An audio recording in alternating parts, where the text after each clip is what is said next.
How to sync Dropbox files to an external hard drive. So to start, we'll have to open our browser and then search for dropbox.com.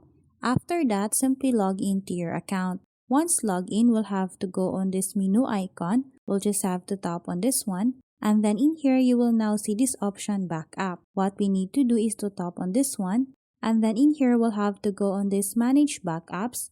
And then in here, we'll have to tap on this open backup settings.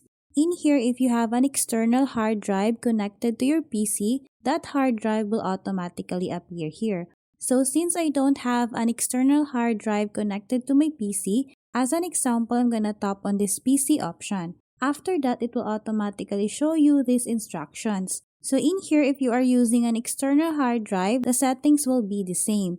All you need to do is to tap on this Let's Get Started, and then it will automatically back up your folders on your PC to the cloud. In here, it says you can back up folders like desktop, documents, and downloads directly into Dropbox and then access them from anywhere. So that's how easy we can sync Dropbox files to an external hard drive. Thanks for watching, and if you find this video helpful, please don't forget to subscribe, hit the like button, and then the notification bell so you won't miss any of our future videos. See you on the next one.